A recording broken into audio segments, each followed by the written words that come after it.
ABC विशेषमा यहाँलाई स्वागत छ। म कविराज विसी। आज हामी स्थानीय सरकारले कसरी काम गरिरहेका छन् र जस्तै कुराकानी गर्दा कृषि, स्वास्थ्य, पर्यटन र का क्षेत्रमा र स्थानीय त्यहाँका नागरिकले कसरी सेवा पाएका छन्, सेवा प्रवाह कसरी भइरहेका छ भन्ने विषयमा आज हामीसँग कुराकानी गर्न स्याङ्जा जिल्ला फेदीखोला गाउँपालिकाका अध्यक्ष हुनुहुन्छ घनश्याम सुवेदी। यहाँलाई एबिसी विशेषमा स्वागत छ। धन्यवाद। आराम हुनुहुन्छ? स्थानीय सरकार बनिसकेको छ, 2 पटक स्थानीय सरकार बनिसक्यो। यो दोस्रो कार्यकालको पनि अध्यक्ष हुनुहुन्छ हजुर। त्यहाँ स्थानीय सरकार जस्तो बनिसकेपछि फेदीखोला गाउँपालिकाका स्थानीय नागरिकहरूले कसरी सेवा पाएका छन्? धन्यवाद। हामी 2074 सालमा पहिलो स्थानीय तहमा चाहिँ निर्वाचित भयौँ र 5 वर्षको कार्यकाल पनि सफल तरिकाले अवतरण गऱ्यौँ र पुनः फेरि जनताको विश्वासका साथ दोस्रो कार्यकालमा चाहिँ मैले आफ्नो नेतृत्व गर्ने आफ्नो पालिकाको त्यो अवसर प्राप्त गराएको छु संवैधानिक हैसियतका साथ। र हामी स्थानीय तह बन्ने क्रममा सर्वप्रथम त निर्वाचन आइसकेपछि भौतिक हिसाबले, कानुनी हिसाबले धेरै कुराले चाहिँ तपाईँको असहजता थियो, अप्ठ्यारो थियो।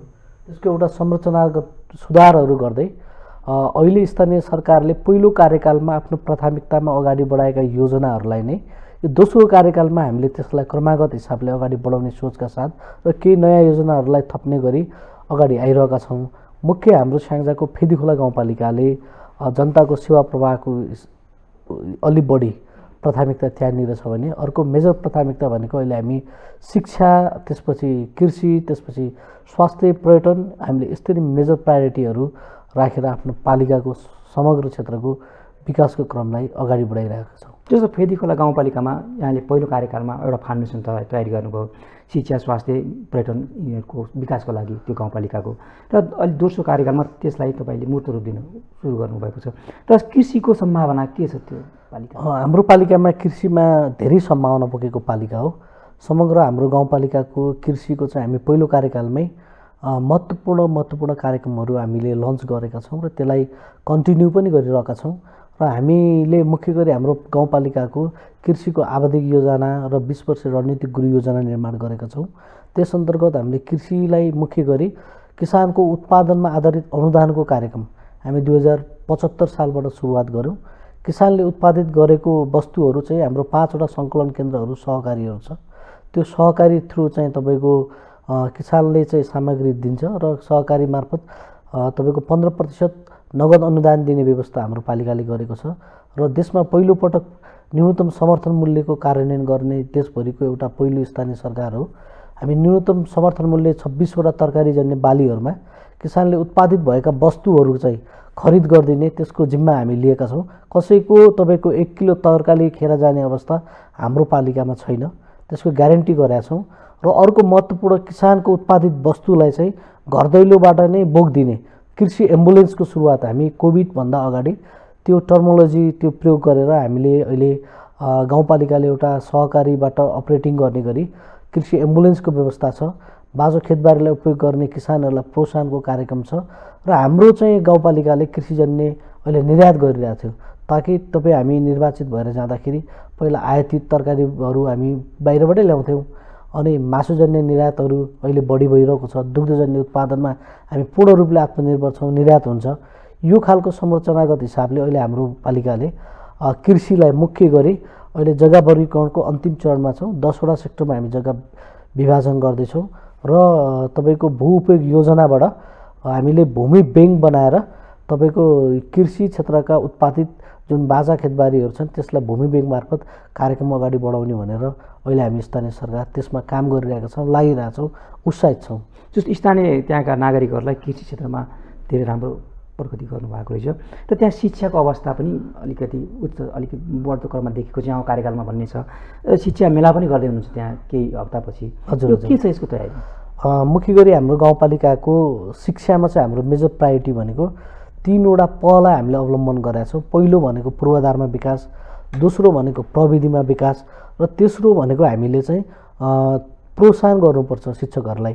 त्यस कारणले गर्दा हामी पहिलो पूर्वाधारको चरणमा बिल्डिङहरू बनाउने कामहरू, स्कुलका तपाईँका पुराना भग्नावेश भएका पुनर्निर्माणका कामहरू हामीले सम्पन्न गरिसकेका छौँ एक चरणमा। केही बाँकी रहेका थोरै बहुत विद्यालयहरूको काम अहिले भइरहेको छ भने दोस्रो कुरो भनेको हामीले प्रविधिसँग शिक्षकहरूलाई जोड्नुपर्छ भनेर हाम्रो गाउँपालिकामा हामी निर्वाचित भइसकेपछि हामीले तपाईँको कक्षा 4 देखिबाट कक्षा 10 कक्षासम्मै हामीले अनिवार्य कम्प्युटर विषयको पढाइ सुरुवात गरेका छौँ। प्रत्येक माध्यमिक विद्यालयमा चाहिँ एक जना चाहिँ तपाईँको diploma in computer engineering pass गरेको टिचर नै त्यो पालिकाले पहिला सुरुमा चाहिँ विद्यालय र पालिकाको साझेदारीमा थियो, 60-40 को मोडलमा थियो। अहिले हामी 75-25 को मोडलबाट हामीले प्रत्येक माध्यमिक विद्यालयमा एक जना हामीले टिचर पठाएका छौँ। सबै स्कुलहरूलाई ई नेटवर्किङ गरिरहेका छौँ। अहिले अप्टिकल फाइबर पुगेको छ, डिजिटल ल्याबहरू बनिरहेको छ। अहिले इन्टिग्रेट सिस्टमको चाहिँ हामी सफ्टवेयर डेभलप गरेर डिजिटल फेदी खोलाको कन्सेप्टमा अहिले हामी अगाडि बढिरहेका छौँ भने हामीले हाम्रो विद्यालयका विभिन्न क्षेत्रगत पूर्वाधारहरू विकास सँगसँगै शिक्षकहरूलाई चाहिँ प्रोत्साहन गर्ने कार्यक्रम, एक शिक्षक एक ल्यापटपको कार्यक्रमहरू, निजी स्रोतका शिक्षकहरूलाई प्रोत्साहन गर्ने कुराहरू, अनि तपाईँको सबै गाउँपालिकाभित्र रहेका शिक्षकहरूलाई स्वास्थ्य बिमा गरिदिने कुराहरू, अनि उहाँहरूलाई ट्रेनिङ गराउने कुराहरू अहिले यो अभियानमा हामी विगतको कार्यकालमा पनि रह्यौँ भने अहिले यसलाई हामी कन्टिन्यू गर्दैछौँ। समग्रमा फेदीखोला गाउँपालिकाको पूर्वाधारमा विकासलाई अगाडि बढाउनुपर्छ भनेर तपाईँको सबै माध्यमिक विद्यालयमा कम्प्युटर विषय अनिवार्य पढाइ सुरुवात भएको छ।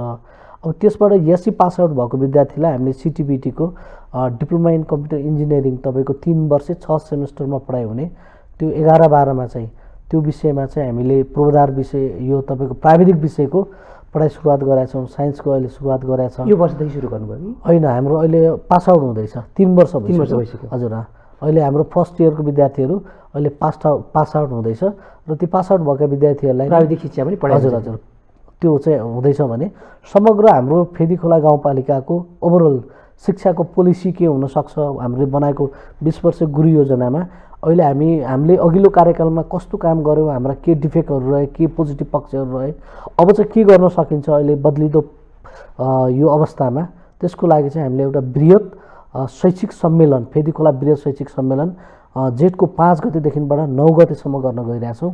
त्यसमा हामी मुख्य गरी 5-6 वटा थीमेटिक सोच बनाएर अगाडि बढाएका छौँ। त्यसमा हामी के गर्दैछौँ भन्दाखेरि 5 देखि हामी 6-7 3 दिन जस्तो हाम्रो स्पोर्ट्स इभेन्टहरू हुन्छ, विद्यालय स्तरको कार्यक्रमहरू 4 वटा विधामा चाहिँ त्यहाँ कार्यक्रम हुन्छ भने हाम्रो मुख्य 8 र 9 गते हाम्रो सिद्धार्थ माध्यमिक विद्यालय जुन फेदीखोला गाउँपालिकाको केन्द्रमा रहेको एउटा नमुना विद्यालय छ, त्यो विद्यालयको प्राङ्गणमा हाम्रो सबै गाउँपालिकाभरिको विद्यालयहरूको चाहिँ स्थलगत सृजनात्मक तपाईँको विद्यार्थीहरूको प्रदर्शनी हुन्छ। उहाँहरूले के चाहिँ आफूले जान्नु भएको छ डेमोन्स्ट्रेसन गर्ने, तपाईँ देखाउने। अब तपाईँको विद्यार्थीले आफ्नो प्रदर्शनी गर्ने, त्यहाँको स्कुलको ब्यानरमै उहाँहरूले आफ्नो कोही साइन्स एन्ड टेक्नोलोजीमा होला, कोही तपाईँको धर्म संस्कृतिमा होला, कोही एग्रिकल्चरमा होला, कोही तपाईँको अन्य विभिन्न सेक्टर, उहाँहरूलाई जे मन लाग्छ त्यो चाहिँ उहाँहरूको प्रतिभा के हो त्यो एउटा चाहिँ अभिभावकले पनि हेर्ने, शिक्षासँग सरकार राख्ने, अनि बहुक्षेत्रीय मान्छेहरूले चाहिँ त्यसलाई हेर्ने गरी त्यो व्यवस्थापन गर्न खोजिरहेछौँ भने अर्को कुरा चाहिँ हामीले ओपन डायलग गर्न खोजिरहेछौँ शिक्षा सम्बन्धी शिक्षाविदहरूलाई राखेर र फेदीखोला गाउँपालिकामा अहिले बन्दै गरेको एउटा हाम्रो गण्डकी प्राविधिक तालिम प्रतिष्ठान छ, त्यो जिआइटीको प्रदेश सरकारको गौरवको कार्यक्रम हो।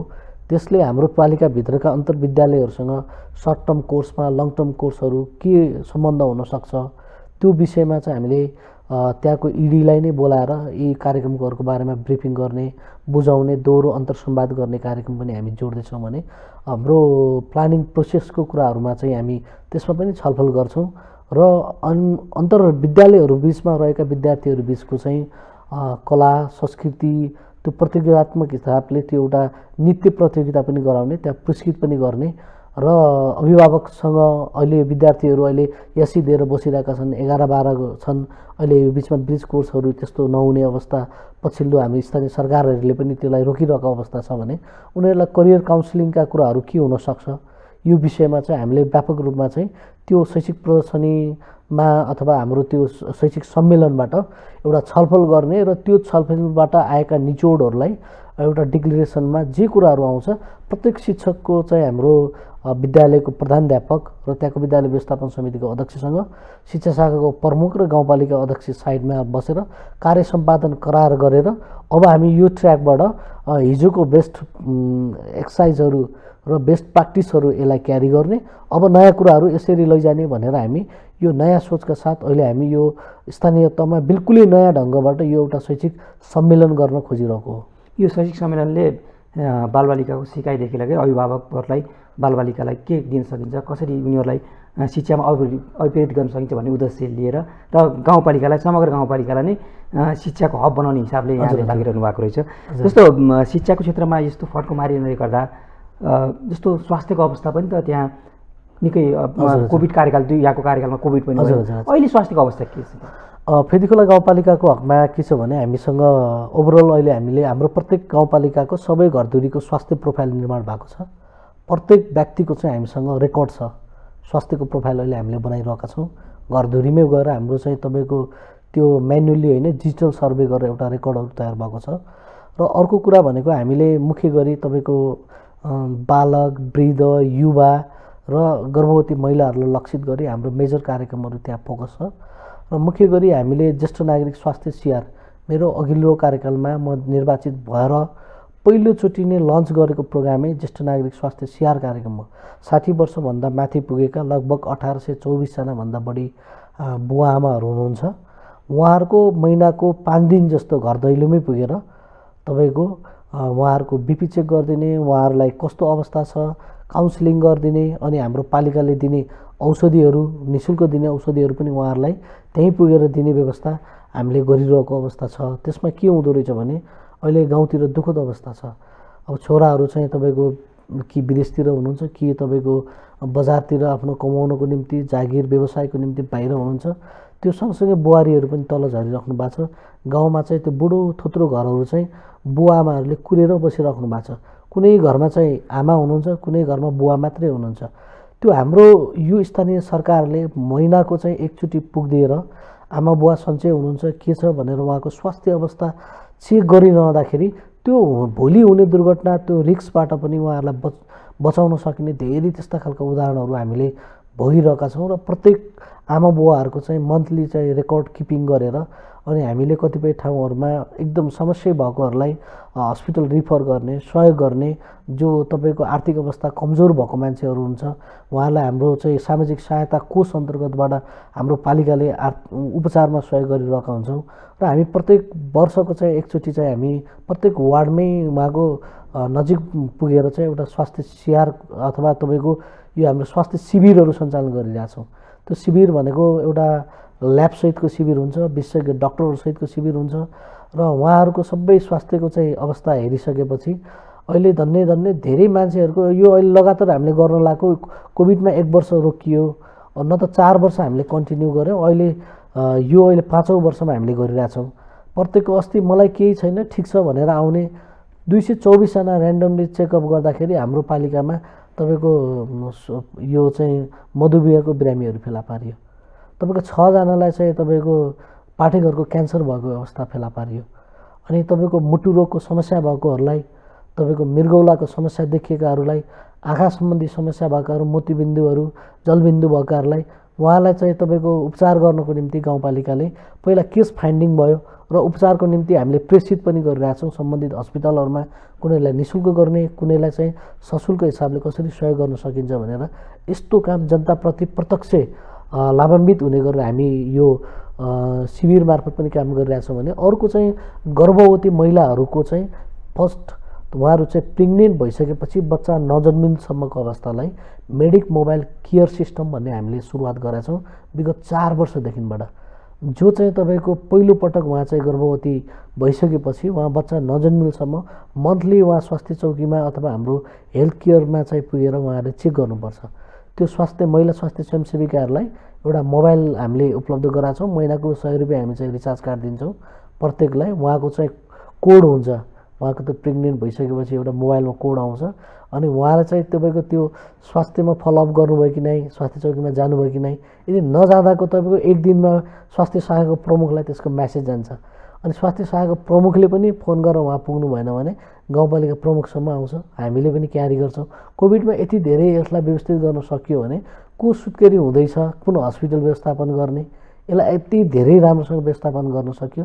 अहिले हाम्रो पालिकामा त्यो सबै रेकर्डदेखि त्यो व्यवस्थापन उपयुक्त छ। त्यो मेडिक मोबाइल केयर सिस्टमबाट हामी हेर्छौँ उहाँहरूलाई काउन्सिलिङ गर्ने कुरा, सपोर्ट गर्ने कुराहरू। अर्को चाहिँ महत्त्वपूर्ण कुरा यो अनि गर्भवती जो चाहिँ एकदम आर्थिक अवस्था कमजोर छ भने उहाँहरूलाई सहयोग गर्ने कुरामा पालिका सरकार चाहिँ लागिरहेको छ। र अर्को चाहिँ हाम्रो 2 वर्षभन्दा मुनिका बालबालिकाहरू जो बच्चा जन्मियो हो त्यो हुर्किने क्रममा भएका त्यसलाई हेल्दी बेबी कम्पिटिसन गराउँछौँ। त्यो के हुन्छ भने 5वटा इन्डिकेटर हुन्छ। एउटा त्यो संस्थागत सुत्केरी हाम्रो पालिकामा 100% छ। हाम्रो घरमा डेलिभरी हुने त्यो छैन।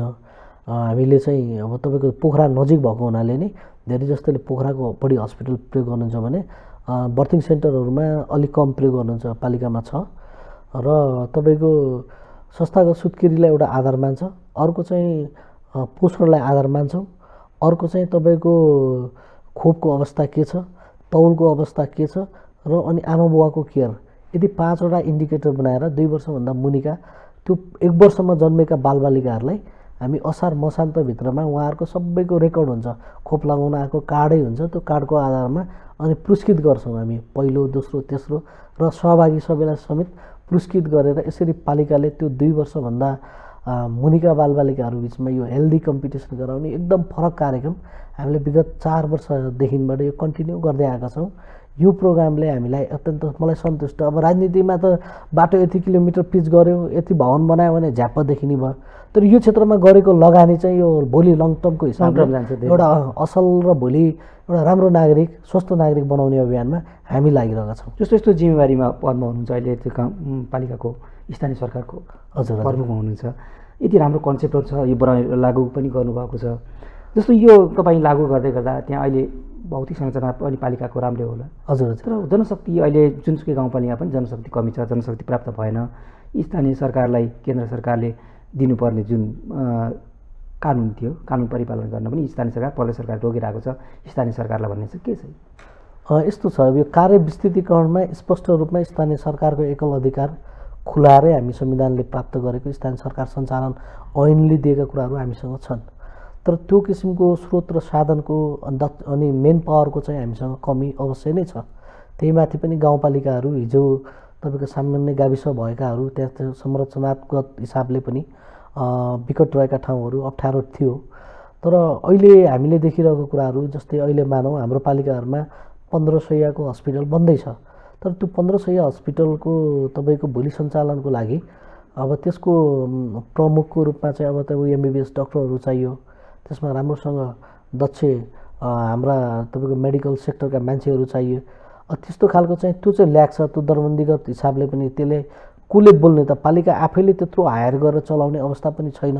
भौतिक पूर्वाधारहरू त बनिरहेको छ, त्यसलाई अपरेटिङ गर्नको निम्ति, भोलि रेगुलर चलाउनको निम्ति जनता उपचार गराउन आउने त्यो विश्वास गर्ने वातावरण अनि त्यसलाई दिने सेवाहरूमा कसरी कन्टिन्यू गर्न सकिन्छ भन्ने कुरामा अब सङ्घीय सरकारसँग हामीले जोरदार ढङ्गले स्वास्थ्यलाई चाहिँ अहिले मेजर प्रायोरिटीमा राख्नुपर्छ। र कम्तीमा पनि हाम्रो पालिकाको केन्द्रमा बनेका हस्पिटलहरू स्वास्थ्य बिमा गराएर त्यो भोलि जनरल खालका अपरेसनहरू पनि त्यहीँ गर्न सक्ने गरी त्यो सुविधा पालिकालाई दिनुपर्छ भनेर बजेटमा पनि यसलाई समावेश गर्ने, कार्यक्रममा पनि यसलाई समावेश गरेर लैजानुपर्छ भनेर हामी पालिकाको साझा सङ्गठन मार्फत पनि कुरा उठाएका छौँ। हामी व्यक्तिगत हिसाबले नि उठाएका छौँ र हाम्रो मञ्चहरूबाट पनि यो कुरालाई हामीले जोरदार ढङ्गले उठाइरहेका छौँ। अब यो स्वास्थ्यमा पनि त्यस्तै समस्या छ, अब यो कृषि क्षेत्रमा पनि त्यस्तै समस्या छ। कृषिमा पनि तपाईँको अब समृद्धिको आधार कृषि भनेको छ, तपाईँको स्थानीय तहहरूमा अझै पनि तपाईँको प्राविधिक राम्रो तपाईँको नलेज भएका प्राविधिकहरू लोकसेवाबाट पदपूर्ति हुनै सकिरहेको छैन। अब सङ्घीय सरकारहरू कतिपय ठाउँमा परियोजनाहरूमै झुन्डिएर बसिराख्नु भएको छ। अब विभिन्न त्यसको आउटपुट तर ग्राउन्ड फ्लोरमा हुनुपर्छ नि, त्यो चाहिँ उहाँहरूले त्यो सपोर्ट गर्नु भएको छैन। प्रदेशको त एकदम तपाईँको लथालिङ्ग छ, अवस्था कमजोर छ। हेर्नुहोस्, सामान्य 1 लाखको योजना लिएर वार्डमा आइराख्नु भएको छ। हाम्रो वडा कार्यालयले गर्ने भन्दा पनि प्रदेश सरकारले सञ्चालन गरेका योजनाहरू एकदम त्यो न त्यसको कन्ट्रोल मेकानिजम छ, न त्यो जवाबदेहिता छ, त्यो खालको अप्ठ्यारोहरू छ। यो अन्तर्सम्बन्ध समन्वय अलिकति संविधान त यो चाहिँ गाह्रो छ। यसलाई हामीले धेरै हदसम्म चाहिँ कसरी ल्याउन सकिन्छ भन्ने यसको कारणले नि अहिले पछिल्लो समयमा यो प्रदेशको कारण सङ्घको मेजर कामको यो डेलिभरीको कारणले यो राजनीतिप्रति अलिकति अस्थिरता अनि वितृष्णा जनताहरूले अलिकति आक्रोश यो भाव चाहिँ यसको असर चाहिँ अहिले स्थानीय तहले हामीले बोक्नु परिरहेको छ। यो पीडा छ हेर्नुहोस् हामीसँग। अब एउटा प्रदेशले गल्ती गरिदिएको आधारमा यो सबै नेताहरू एउटै हुन् भन्दै छ। एक ठाउँमा गल्ती भयो भने त्यसलाई करार जबरजस्ती गराउने काममा अहिले लागिरहेका छौँ र पछिल्लो समयमा यी देखिएको जनमतहरूको अलिकति ट्रेन चेन्ज हुने कुराहरू यतातिर गइरहेको छ। त्यो प्रति हामी सचेत छौँ, तर एउटा गाउँको सरकारको प्रमुख मात्रै हामी सचेत भएर मात्रै नहुँदो रहेछ। यसको सिङ्गल सिस्टमलाई कसरी डेभलप गर्ने भन्ने कुरामा यो जोरदार ढङ्गले लाग्नुपर्छ, निष्ठापूर्वक लाग्नुपर्छ। जस्तो एउटा व्यक्तिको इच्छा शक्ति हुने हो भने यति धेरै परिवर्तन गर्न सकिने रहेछ, यति धेरै सेवा प्रवाहमा चुस्त दुस्त बनाउन सकिने रहेछ एउटा व्यक्तिले भने। हजुर यस्तै व्यक्तिहरू समाजमा 2-4वटा भएपछि त समग्र समाज परिवर्तन गर्न सकिने रहेछ। हजुर यहाँको उदाहरण मैले दिन खोजेँ। र त्यहाँ अब पोखरा पर्यटकीय हब हो, हजुर जहाँ पर्यटकीय क्षेत्र भएर पनि तपाईँको गाउँपालिका पर्यटकीय सम्भावना र पर्यटकीय क्षेत्र भएको कारणले त्यहाँ पर्यटकलाई अझ बढावा दिनलाई, अझ बढाउनलाई के कस्ता योजना ल्याउनु? फेदीखोला गाउँपालिकासँग हामीसँग पर्यटनको गुरु योजना छ। त्यस अन्तर्गत अहिले हामीले पर्यटनका ठुल्ठुला संरचनागत हिसाबले हामीले अहिले काम गर्न खोजिरहेछौँ र हाम्रो गाउँपालिकाले अहिले हामी सम्भवतः अब यो दसैँ अगाडि हुन्छ अथवा तिहार पछाडि हामीले लगानी एक्ट अहिले यो कम्प्लिट भइसकेको छ भने अब अर्को चाहिँ यो इन्भेस्टमेन्ट समिट गर्न खोजिरहेछौँ, लगानी सम्मेलन गर्न खोजिरहेछौँ। पालिकाले नै पर्यटन क्षेत्रमा र अन्य क्षेत्रमा सम्भावना पब्लिक प्राइभेट पार्टनरसिप मोडलबाट के काम गर्न सकिन्छ भनेर चाहिँ हामीले मेजर हाम्रो पर्यटनको क्षेत्रमा अहिले जस्तै हाम्रो गाउँपालिकाले अहिले भालुपाहाडको टुरिज्म एकीकृत योजनालाई अघिल्लो कार्यकालमा अगाडि बढाएको त्यो अधुरै छ। त्यो कुरालाई पुरा गर्ने गरी हामीले अहिले योजनालाई कन्टिन्यू गरिरहेका छौँ। अब हाम्रो तत्कालीन समयमा हाम्रो गेसो मार्फत सञ्चालन भएको अहिले सङ्घीय सरकार प्रदेश स्थानीय तहको साझेदारीमा गोर्खा स्मारक ट्रस्टमा सालमे डाँडामा त्यो अधुरै योजना छ। त्यसलाई पूर्णता गर्नको निम्ति पनि हामी अहिले स्थानीय सरकारको तहबाट पनि पहल कदमी हामीले लिइरहेको अवस्था छ भने अब यो फेदीखोला गाउँपालिकालाई समग्र पोखराको नजिक, पोखराको केन्द्रबाट जम्मा 18 किलोमिटरमा गाउँपालिकाको केन्द्र आइपुग्ने तपाईँको गण्डकी प्रदेशको सबैभन्दा त्यो कास्कीको चाहिँ अन्य तपाईँको पोखरा महानगर पछिको सँगै जोडिएको पालिका भने हामी एकदम नजिक पनि पर्छौँ। त्यो हिसाबले एउटा भोलि सेटेलाइट सिटीको रूपमा अथवा साइट अफ पोखराको रूपमा चाहिँ हाम्रो फेदीखोलालाई चिनिन्छ। त्यहाँको प्रोडक्सनलाई सेल्स गर्ने गरी र त्यहाँका पर्यटनलाई नजिक ल्याउने गरी हाम्रा योजनाहरू छन्। अहिले हामी फुड ट्रेल करिब 46 किलोमिटर बराबरको फेदीखोला राउन्ड चक्रपथ भनेर चाहिँ त्यो नेचरल सर्किट चाहिँ एउटा बनाउने अभियानमा जुटिरहेका छौँ। अहिले त्यो सम्बन्धी हामी काममा लागेका छौँ भने अर्को धार्मिक पर्यटकीय र पुरातात्विक क्षेत्र कालाभैरव नौकट छ, त्यसको भौतिक पूर्वाधार त्यसको संरचनागत सुधारमा त्यसमा लागिरहेका छौँ। अर्को होमस्टेहरूको प्रबन्धन भएको छ, विकास भएको छ। अहिले इकोनोमिक एक्टिभिटिज लोकल लेभलमा त्यो होमस्टेमा उस्तै गरे एक दिनमै एउटै तपाईँको एउटा होमस्टेले 1-1.5 लाख रुपियाँको कारोबार गर्ने अवस्था छ। हिजो छोडेका घरहरू मान्छे फर्केर आएर अहिले त्यहाँ सेवा दिइरहेको अवस्था छ। कहिले त मान्छेहरू घचाघच हुँदाखेरि त्यहाँ होमस्टेमा बस्न नपाएर मलाई पनि कति ठाउँबाट फोन आउँछ, अब हजुर अध्यक्षज्यू ल त्यहाँ भनिदिनु पऱ्यो, मिलाइदिनु पऱ्यो बस्ने ठाउँको पनि। अब अरू कुरा त छोडिदेऊ न, जागिरको कुरामा त फोन आउँछ, तर त्यहाँ होमस्टेमा बस्न पाऊँ हजुर भनेर समेत फोन आउन लागेपछि अब हामीले यसको यति सम्भावना बोकेको ठाउँहरू छन्। यसको भौतिक पूर्वाधार, त्यसको स्ट्रक्चरले यो कुराहरूमा अगाडि बढाउने कुरामा अहिले स्थानीय सरकार प्रदेश सङ्घसँग पनि साझेदारी गरेर अगाडि बढ्ने कुरामा हामी स्टेपली अगाडि बढिरहेछौँ। अब त्यसको नेचर एडभेन्चर अब त्यो अत्यन्त राम्रो ठाउँ छ हाम्रो। भोलि पोखराको प्याराग्लाइडिङ तपाईँको विस्थापित हुँदा यो अन्तर्राष्ट्रिय एयरपोर्ट बनिरहेछ, त्यो नजिकको ठाउँ हामीले त्यसलाई टेस्ट ड्राइभ पनि गरेका छौँ। त्यहाँ ल्याउन सकिने बन्जिङको सम्भावना भएकोहरू, रक क्लाइम्बिङको सम्भावना भएका ठाउँहरू अब ओभरअल हामीसँग त्यो सबै स्केचियल्ली त्यो के हुनसक्छ, सम्भावना के छ र कुनलाई योजनालाई प्रायोरिटाइजेसन गरेर कुन सेल्स गर्ने भन्ने अहिले लगानी सम्मेलनबाट यो प्रस्तावहरू अगाडि बढाइएको छ र 8-10वटा प्रोजेक्टहरू अहिले रनिङ भइरहेछ, कम्प्लिट भएका छैनन् र जति काम गरिरहेको छ त्यो दिगो हिसाबले भोलि त्यहाँको जनताको आय स्तर र हाम्रो इकोनोमिक एक्टिभिटिजलाई प्लस हुने कुरामा नै गाउँपालिकाको ध्यान केन्द्रित छ। जस्तो पोखरा कुनै पनि पर्यटक पुगिसकेपछि फेदीखोला गाउँपालिका पनि पुगिहाल्यो भने नजिक छ, त्यहाँ पनि पर्यटकीय क्षेत्रहरू छन्, घुमेर आऊँ भन्ने जुन वातावरण बनाउँदै हुनुहुन्छ यहाँले, यसले पनि पक्कै मूर्त रूप हजुर पाउँछ। हजुर जस्तो यहाँले पर्यटन गुरु योजना पनि बनाउनु भएको छ।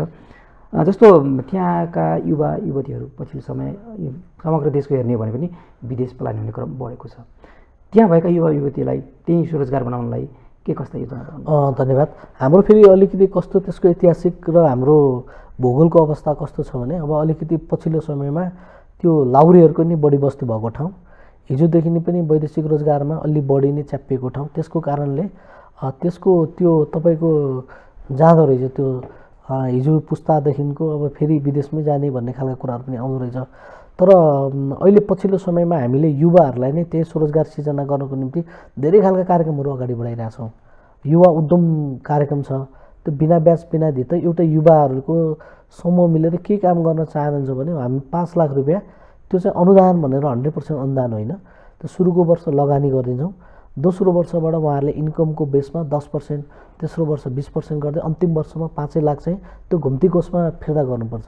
यसरी अहिले हामीले 31वटा समूहमा 734 जनाभन्दा बढीलाई प्रत्यक्ष रोजगारसँग जोडेको अवस्था छ र त्योबाट उत्पादन पनि वृद्धि भएको छ र निर्यात पनि भइरहेको अवस्था छ। भने केमा चाहिँ प्रब्लम छ, अब सबैले वात त धेरै नाफा कमाउन सक्ने एकैचोटि अलि बढी युवाहरूमा चाहिँ महत्त्वाकांक्षा पनि बढी हुन्छ र उहाँहरूलाई त्यो व्यवहारहरू आफ्नो खर्चहरू मेन्टेन गर्न पनि उत्तिकै समस्या भएको हुनाले अहिले पालिकाले कृषि मार्फत तपाईँको पशुपालन मार्फत हामी जोड्ने कार्यक्रमहरूबाट हिजो 4 वर्ष अगाडि हामीले 5 वर्ष अगाडि जे कार्यक्रमहरू थिए तिनै कार्यक्रमहरूलाई कन्टिन्यू गर्दै अगाडि बढाइरहेका छौँ। भने त्यहाँ रहेका मजदुरहरूलाई, जो विपन्न मजदुरहरू छन्, सबै मजदुरहरूलाई हामीले मजदुर सञ्चित कोषको व्यवस्था गर्दैछौँ। सबै त्यो पालिकाभित्र जति पनि विपन्न मजदुरहरू छन् उहाँहरूलाई चाहिँ विपन्न मजदुरको मापन गर्ने एउटा सूत्र छ र त्यसको आधारमा वार्डले सिफारिस गर्छ, पालिकामा आउँछ, पालिकाले प्रमाणित गरेर तपाईँहरूको उहाँहरूलाई चाहिँ वडाबाटै तपाईँको प्रमाणपत्रै दिन्छौँ। उहाँहरूलाई परिचय पत्र पाउनुहुन्छ। परिचय पत्र प्राप्त गरेको आधारमा फेदीखोला गाउँपालिकाभित्र सार्वजनिक निर्माणको काममा खटिएका सबै विपन्न मजदुरहरूलाई उहाँहरूलाई चेक सिस्टमबाट भुक्तानी दिने व्यवस्था छ। चाहे उपभोक्ता समितिको काममा होस्, चाहे तपाईँको कृषिको काममा होस्, संस्थागत हिसाबले उहाँहरूलाई जोडिएकाहरूलाई चाहिँ हामीले तपाईँको त्यहाँको एउटा प्राइम कमर्सियल ब्याङ्क छ क लेभलको, त्यसमा जिरो तपाईँको 1 रुपियाँ पैसा नलाग्ने गरी उहाँहरूको खाता खोलिदिएछौँ जिरो ब्यालेन्समा र हामीले 714 जनालाई अहिले त्यसमा आबद्ध गराएका छौँ र प्रत्येक मजदुरहरूले आफ्नो काम गर्नुहुन्छ, स्यालेरी बुझ्नुहुन्छ र बुझिसकेपछि त्यो स्यालेरीमा चाहिँ 15% अटोमेटिक त्यहाँबाट जम्मा गरिदिन्छ र चौमासिक उहाँहरूको खातामा जति जम्मा हुन्छ त्यति पैसा पालिकाले थपिदिन्छ। त्यो विभिन्न मजदुरसँग आबद्ध भएर पैसा जम्मा गरिदिने 15% त्यो एउटा काम भयो। त्यो सूचीकृत भएको मजदुरले अर्को के पाउँछ भन्दा उहाँहरूको घर परिवारमा स्वास्थ्य बिमाको ग्यारेन्टी गर्दैछ एउटा।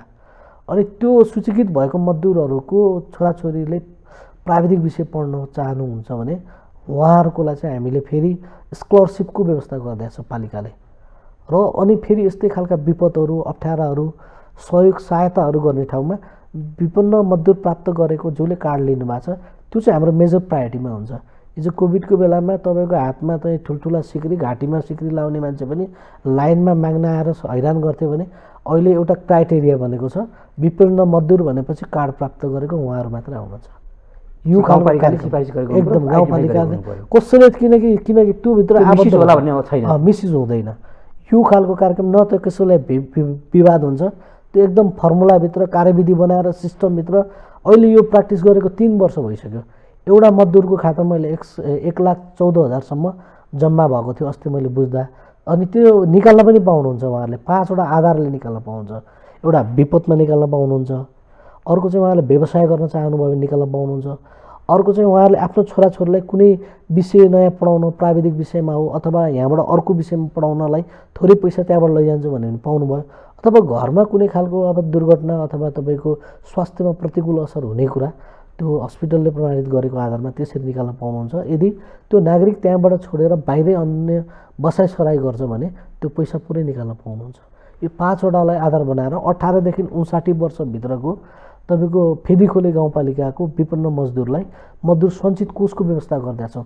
यो देशभरिमा पहिलो पालिका हो। दावाका साथ म हिजो मात्रै तपाईँको सामाजिक सुरक्षा कोषको चाहिँ निर्देशकसँग श्रम मन्त्रालयको चाहिँ सचिवसँग पनि कुरा गरेका थियौँ। अहिले हामीले यो सङ्घीय सरकारसँग यो हाम्रो मोडल यस्तो छ, तपाईँहरूले के सहयोग गर्न सक्नुहुन्छ, ल यो हाम्रो कार्यक्रममा तपाईँहरू सहयोग गर्नुहोस् भनेर अस्ति गएको थिएँ। उहाँहरूले अहिले वैशाख 12मा प्रधानमन्त्रीकै उसमा चाहिँ एउटा कार्यक्रम गर्न खोजिरहेछौँ, त्यति बेला अध्यक्षज्यूलाई पनि यहाँ निमन्त्रणा गरौँला भन्नुभएको थियो। अब यसरी चाहिँ हामीले एउटा लोक कल्याणकारी राज्यको यो समाजवादी मोडलको यो विशेष गरी कम्युनिस्टहरूले अलिकति प्र्याक्टिस गरिरहेको कुरामा चाहिँ यो हाम्रो कार्यक्रम मार्फत त्यहाँ जान खोजिरहेछौँ। जस्तो यहाँले युवतीहरूको लागि पनि त्यहाँ सेनिटरी प्याडको लागि एउटा हजुर भएको थियो, कस्तो थियो यो? हामीले प्रत्येक स्कुलहरूमा हामी यो अहिले बल्ल हामीले जति बेला हामीले स्कुलहरूमा चाहिँ सेनिटरी प्याडको दिने व्यवस्था गऱ्यौँ, त्यसको 2 वर्षपछि बल्ल सङ्घीय सरकारले यो कार्यक्रम ल्यायो। यो चाहिँ मोडल हामीले सबभन्दा पहिला सुरुवात गऱ्यौँ। गण्डकी प्रदेशमा पहिलो नै भन्छु, अब केन्द्रमा त अलिकति सूचना प्राप्त गर्न सकिनँ, तर हामीले त्यो चाहिँ सबै भेन्डिङ सिस्टमबाट प्रयोग गर्दैछौँ। प्रत्येक स्कुलहरूमा एक एकवटा चाहिँ इलेक्ट्रिक भेन्डिङ सिस्टम छ, त्यो मेसिनै राख्दैछौँ र प्रत्येकलाई एटिएम जस्तो कार्ड हुन्छ र त्यो किशोरी अवस्थाको हामीले एउटा रिसर्च गरेका थियौँ। हाम्रो एउटा स्वास्थ्यको प्रोफाइल बनाउने बेलामा प्रत्येक दिन जस्तो मेरो पालिकामा 4 जना पहिलोपटक चाहिँ तपाईँको महिनावारी हुँदाखेरि स्कुल छोडेर जाने सङ्ख्या फेला पारेको थिएँ। त्यसपछि यसलाई कसरी यहीँ स्कुलमै बस्ने वातावरण बनाऊ, उसलाई पढाइमा डिस्टर्ब नगरोस् भन्दा त्यो चाहिँ हामी इलेक्ट्रिक भेन्डिङ सिस्टम प्रयोग गरेर अहिले उहाँहरूलाई कार्ड दिएछौँ। अनि उहाँहरूले कार्ड छिराइसकेपछि प्याड लिनुहुन्छ, तपाईँको 5 वटासम्म निकाल्न पाइन्छ। त्यसलाई अनुगमन गर्ने एउटा समिति छ, त्यो हाम्रो उपाध्यक्षज्यूको अध्यक्षतामा त्यो उहाँहरूले हेर्नुहुन्छ र हामीले सबै स्कुलहरू, सबै मावि त्यहाँको प्राइभेट स्कुलहरूलाई पनि हामीले त्यो सुविधा दिएछौँ। त्यो राज्यको दायित्व पनि हो भनेर हामीले यो खालको जिम्मेवारी हाम्रो सरकारको जिम्मेवारी भनेर यो चाहिँ एकदम अत्यन्त राम्रो छ। र त्यसबाट निस्केको चाहिँ जुन फोहोर छ त्यसलाई विसर्जन गर्नको निम्ति पनि हामीले इन्सिनेटरहरू दिएर त्यसलाई विसर्जन गर्ने खालको व्यवस्था यो गरिरहेका छौँ। जस्तो यहाँले हामी कार्यक्रमको अन्तमा छौँ, गाउँपालिकाको सरकार भएर चलाउँदै गर्दा त्यहाँ भएका स्थानीय राजनीतिक दलहरूसँग समन्वय कसरी गर्नुभएको छ र त्यहाँको गाउँपालिकालाई अझ समृद्ध बनाउनलाई कसरी समन्वय गरेर अगाडि बढ्नु भएको छ? धेरै राम्रो प्रश्न गर्नुभयो। अघिल्लो कार्यकालमा म पूर्ण रूपले अलिकति तपाईँको एकल बहुमतकै चरणमा थिएँ। अहिले दोस्रो कार्यकालमा मिक्स खालको रिजल्ट छ।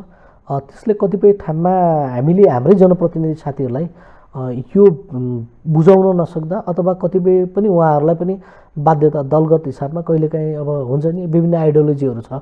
हामी अब लेफ्टिस्ट तरिकाको हाम्रो कम्युनिस्टको विचारबाट त्यो गाइडेन्सबाट आइरहेका छौँ।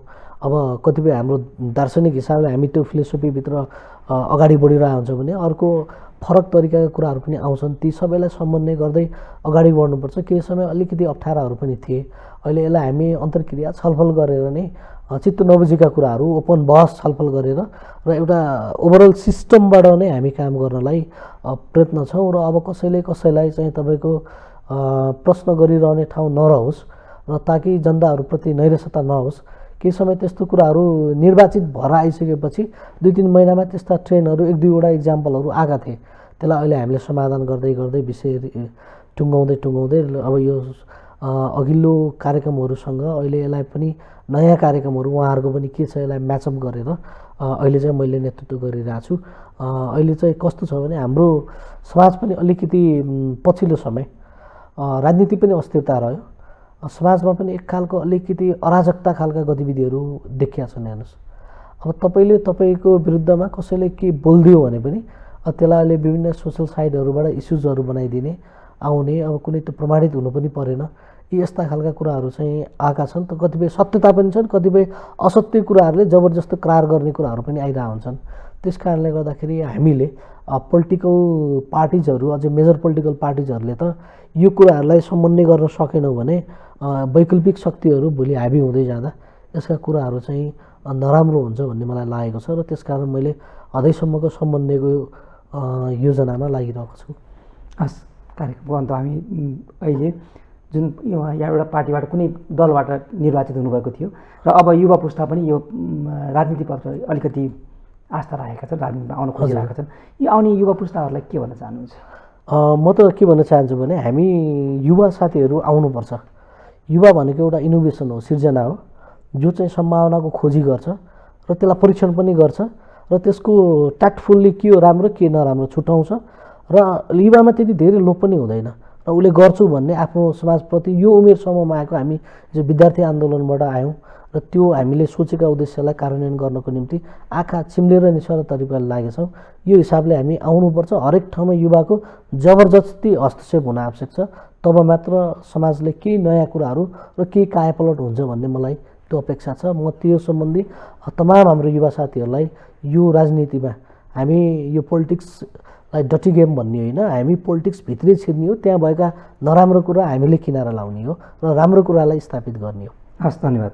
आदरणीय दर्शक, आज हामीले फेदीखोला गाउँपालिका स्याङ्जामा कृषि, स्वास्थ्य, पर्यटनका अवस्था के छ र त्यहाँका नागरिकहरूले कसरी सेवा पाएका छन्, त्यहाँका स्थानीय सरकारले कसरी सेवा प्रवाह गरेको छ भन्ने कुरामा आज हामीले फेदीखोला गाउँपालिकाका अध्यक्ष घनश्याम सुवेदीसँग कुराकानी गऱ्यौँ। यहाँसम्म आइदिनु भयो, यहाँलाई धन्यवाद। धन्यवाद। यहाँहरूले महत्त्वपूर्ण समय दिनुभयो र यो स्थानको निम्ति हार्दिक आभार। हस्, धन्यवाद।